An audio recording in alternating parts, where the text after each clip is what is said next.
성북동으로 이사 나와서 한 대여새 되었을까? 그날 밤 나는 보던 신문을 머리맡에 밀어던지고 누워서 새삼스럽게 여기도 정말 시골이로군 하였다.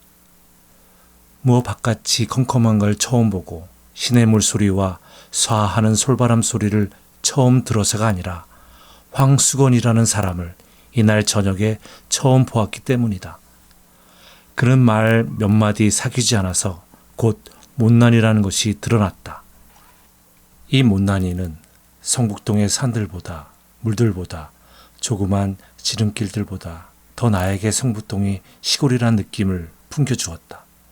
서울이라고 못난이가 없을 리야 없겠지만 대처에서는 못난이들이 거리에 나와 행세를 하지 못하고 시골에서는 아무리 못난이라도 마음 놓고 나와 다니는 때문인지 못난이는 시골에만 있는 것처럼 흔히 시골에서 잘 눈에 뜨인다. 그리고 또 흔히 태고때 사람처럼 그 우둔하면서도 천진스러운 눈을 가지고 자기 동리에 처음 들어서는 손에게 가장 순박한 시골의 정치를 돋워주는 것이다. 그런데 그날 밤 황수건이는 10시나 되어서 우리 집을 찾아왔다. 그는 어두운 마당에서 꽥 지르는 소리로 아 이대기 문 안 서? 하면서 들어섰다. 잡담제하고 큰일이나 난 사람처럼 건넌방 문 앞으로 달려들더니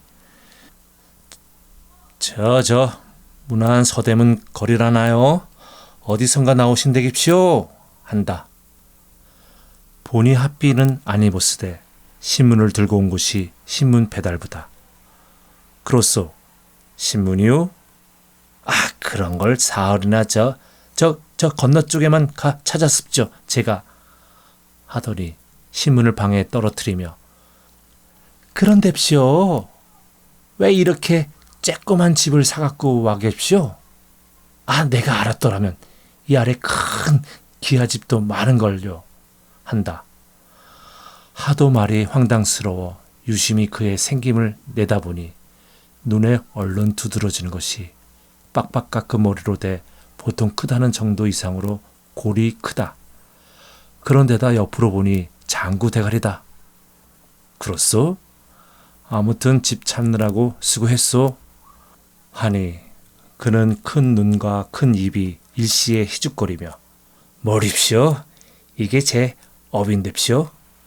하고 날래 물러서지 않고 목을 길게 빼어 방안을 살핀다. 그러더니 묻지도 않는데 저는 입시오. 이 동네 사는 황수건이라 합니다. 하고 인사를 붙인다.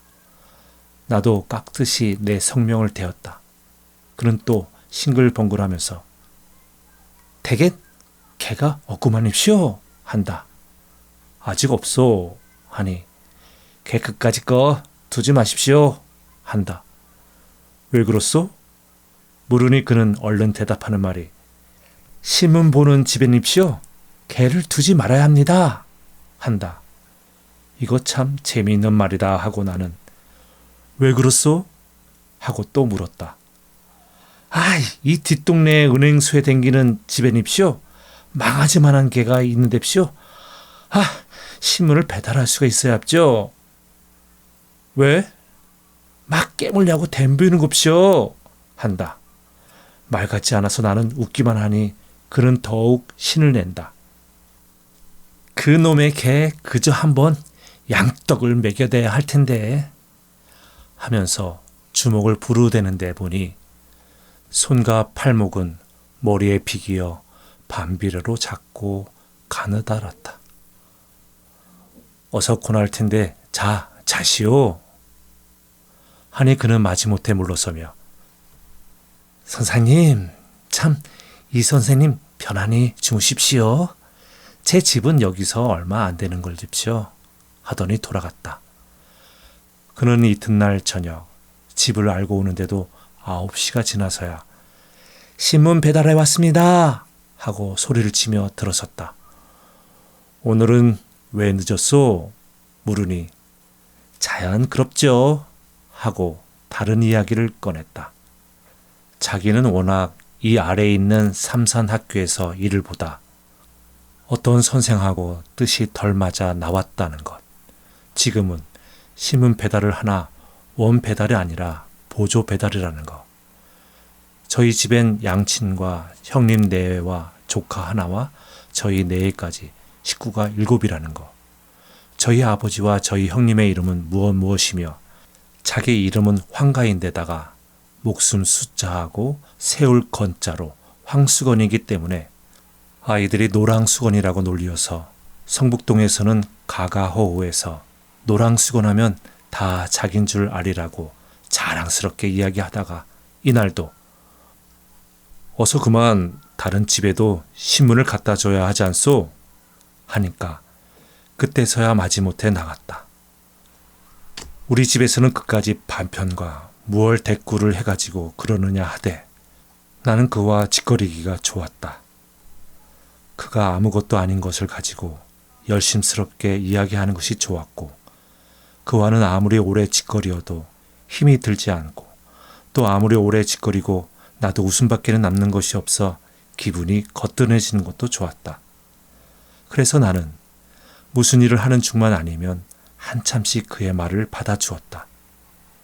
어떤 날은 서로 말이 막히기도 했다. 대답이 막히는 것이 아니라 무슨 말을 해야 할까 하고 막히었다. 그러나 그는 늘 나보다 빠르게 이야기거리를 잘 찾아냈다. 온유월인데도 꿩고기를 잘 먹느냐 묻고 양복은 저고리를 먼저 입느냐 바지를 먼저 입느냐 하고 묻고 소와 말과 싸움을 붙이면 어느 것이 이기겠느냐.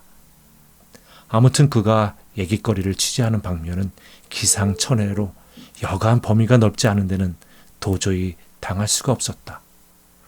하루는 나는 평생 소원이 무엇이냐고 그에게 물어보았다.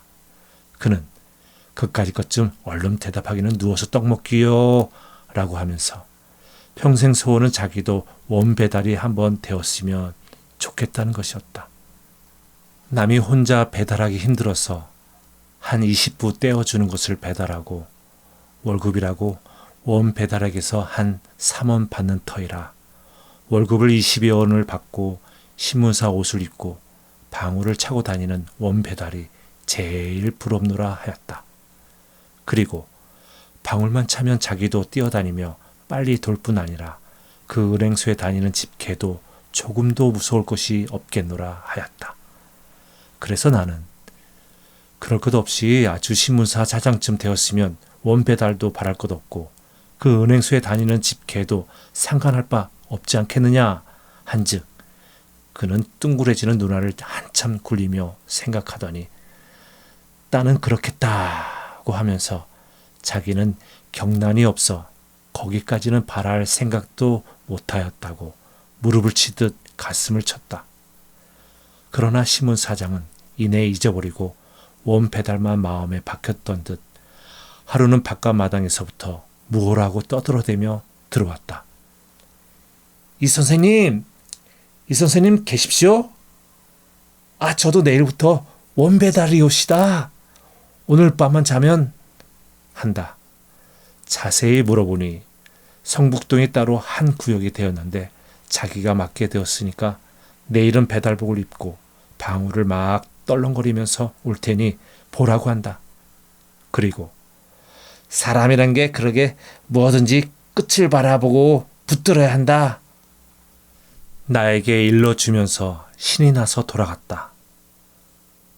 우리도 그가 원 배달이 된 것이 좋은 친구가 큰 출세나 하는 것처럼 마음속으로 진실로 즐거웠다. 어서 내일 저녁에 그가 배달복을 입고 방울을 차고 쫄락거리는 것을 보리라 하였다. 그러나 이튿날 그는 오지 않았다. 밤이 늦도록 신문도 그도 오지 않았다. 그 다음 날도 신문도 그도 오지 않다가 사흘째 되는 날에야 이날은 해도 지기 전인데 방울소리가 요란스럽게 우리 집으로 뛰어들어왔다. 어디 보자 하고 나는 방에서 뛰어나갔다. 그러나 웬일일까? 정말 배달복에 방울을 차고 신문을 들고 들어서는 사람은 황수건이가 아니라 처음 보는 사람이다. 왜 전에 사람은 어디 가고 당신이요? 물으니 그는 제가 성북동을 맡았습니다. 한다. 그럼 전에 사람은 어디를 맡았소?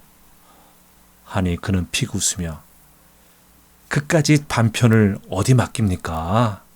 배달부로 쓰려다가 똑똑지가 못하니까 안 쓰고 말았나 봅니다. 한다. 그럼 보조 배달도 떨어졌소? 하니 그럼요. 여기가 따로 한 구역이 된걸요? 하면서 방울을 울리며 나갔다.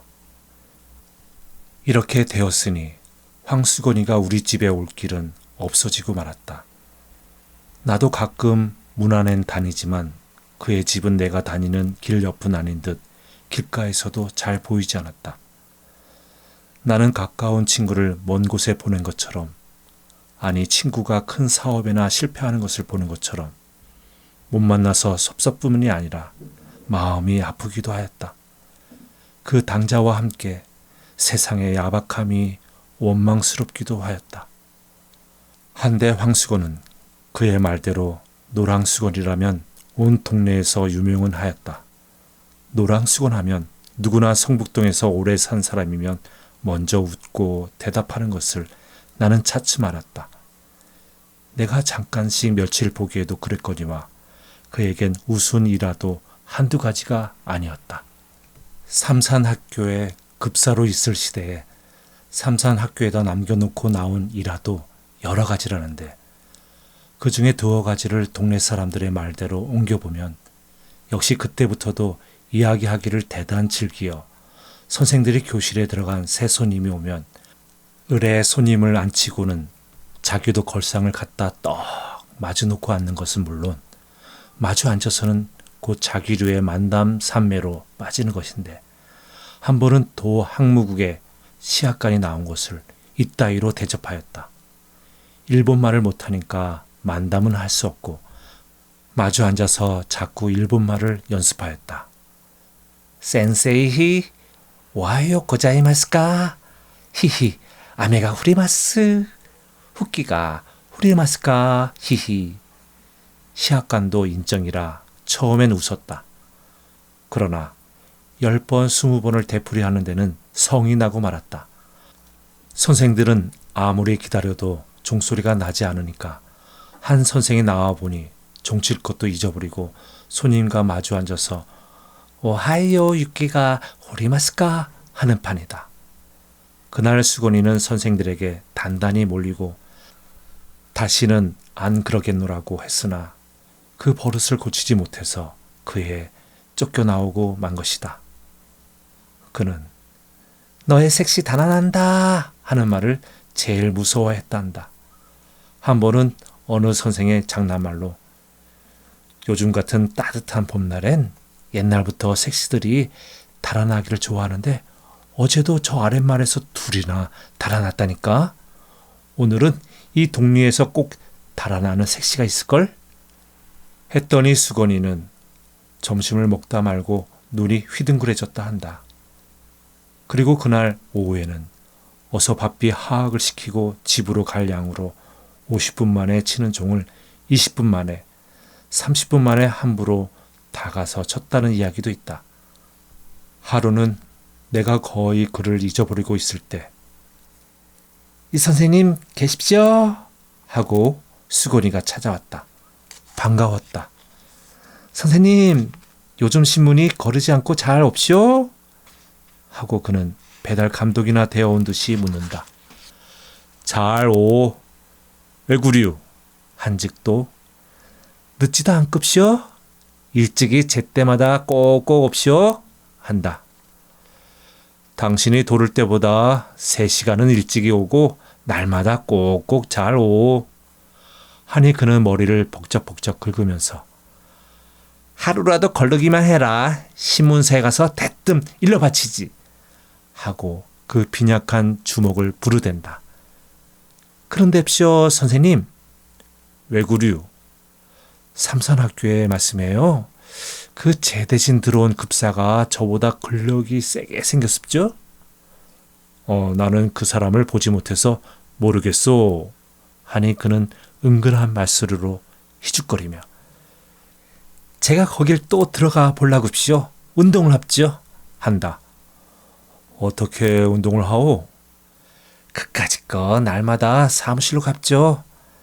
다시 써달라고 졸라댔죠. 아, 그랬더니 새 급사란 녀석이 저보다 크기도 무척 큰답시오. 이 녀석이 막 붉은답니다. 그래 한번 쌈을 해야 할 텐데시오. 그 녀석이 근력이 얼마나 센지 알아야 덤벼들 텐데시오. 그렇지. 못 모르고 대들었다가 매만 맞지?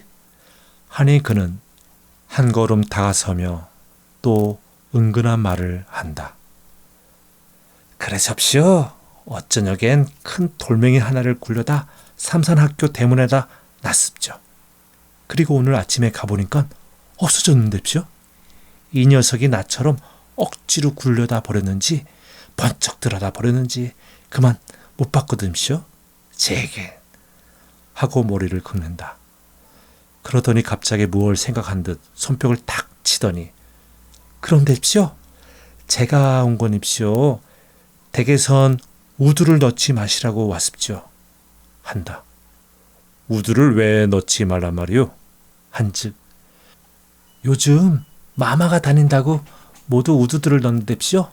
우두를 넣으면 사람이 근력이 없어지는 법인답시오. 하고 자기 팔을 걷어올려 우두 자리를 보이면서 이걸 봅시오. 저도 우두를 이렇게 넣었기 때문에 근력이 줄었습죠. 한다. 우두를 넣으면 근력이 준다고 누가 그럽니까? 물으니 그는 싱글거리며 아, 제가 생각해냈습죠. 한다. 왜 그렇소? 하고 캐니 저 아래 윤군보라고 있는데 기운이 장산답시오. 아, 삼산학교 그 녀석도 우두만 넣었다면 그까짓 거 무서울 거 없는데시오. 그걸 모르겠거든입시오. 한다. 나는 그렇게 용한 생각을 하고 일러주러 왔으니 아주 고맙소. 하였다. 그는 좋아서 벙긋거리며 머리를 긁었다. 그래, 삼산학교에 다시 들기만 한 기다리고 있어? 물으니 그는 돈만 있으면 그까짓 건 누가 고집가이 노릇을 합시오. 미천만 있으면 삼산학교 앞에 가서 뽀젓이 장사를 할 텐데. 한다. 무슨 장사? 아, 방학 될 때까지 참이장시도 하급시오. 가을부턴 군밤 장사, 외떡 장사, 습자지, 도화지 장사 막 합죠. 삼산학교 학생들이 저를 어떻게 좋아하겠시오. 저를 선생들보다 낫게 치는답시오. 한다. 나는 그날 그에게 돈 3원을 주었다. 그의 말대로 삼산학교 앞에 가서 버젓이 참외 장사라도 해보라고. 그리고 돈은 남지 못하면 돌려오지 않아도 좋다 하였다. 그는 3원 돈에 덩실덩실 춤을 추다시피 뛰어나갔다. 그리고 그 이튿날 선생님 잡수시라굽시오. 하고 나 없는 때 참외 3개를 갖다 두고 갔다. 그러고는 온 여름 동안 그는 우리 집에 얼른 하지 않았다. 들으니 참외 장사를 해보긴 했는데 이내 장마가 들어 미천만 까먹었고 또 그까짓 것보다 한 가지 놀라운 소식은 그의 아내가 달아났던 것이다. 저희끼리 금술은 괜찮았건만 동서가 못 견디게 굴어 달아난 것이라 한다. 남편만 남 같으면 따로 살림 나는 날이나 기다리고 살 것이나 평생 동서 밑에 살아야 할 신세를 생각하고 달아난 것이라 한다. 그런데 요 며칠 전이었다. 밤인데 달포만에 수건이가 우리 집을 찾아왔다. 웬 포도를 큰 것으로 대여섯 송이를 종이에 싸지도 않고 맨손에 들고 들어왔다. 그는 벙긋거리며 선생님 잡수라고 사왔습지요? 하는 때였다. 웬 사람 하나가 날쌔게 그의 뒤를 따라 들어오더니 다짜고짜로 수건이의 멱살을 움켜쥐고 끌고 나갔다. 수건이는 그 우둔한 얼굴이 새하얗게 질리며 꼼짝 못하고 끌려나갔다. 나는 수건이가 포도원에서 포도를 훔쳐온 것을 직각하였다. 쫓아나가 매를 말리고 포도값을 물어주었다. 포도값을 물어주고 보니 수건이는 어느 틈에 사라지고 보이지 않았다. 나는 그 5송이의 포도를 탁자 위에 얹어놓고 오래 바라보며 아껴 먹었다. 그의 은근한 순정의 열매를 먹듯 하나를 가지고도 오래 입안에 굴려보며 먹었다. 어제다. 문 안에 들어갔다 늦어서 나오는데 불빛 없는 성북동 길 위에는 밝은 달빛이 깁을 깐 듯하였다. 그런데 포도원길을 올라오느라니까 누가 막지도 못한 목청으로 사케와 나미다케 다메이 술은 눈물인가 한숨인가를 부르며 큰 길이 좁다는 듯이 휘적거리며 내려왔다. 보니까 수건이 같았다. 나는 수건인가? 하고 아는 체 하려다가 그가 나를 보면 무안해할 일이 있는 것을 생각하고 휙 길 아래로 내려서 나무 그늘로 몸을 감추었다. 그는 길도 보지도 않고 달만 쳐다보며 노래는 그 이상은 외우지도 못하는 듯 첫 줄 한 줄만 되풀이하면서 전에는 본 적이 없었는데 담배를 다 퍽퍽 빨면서 지나갔다. 달밤은 그에게도 유감한 듯하였다.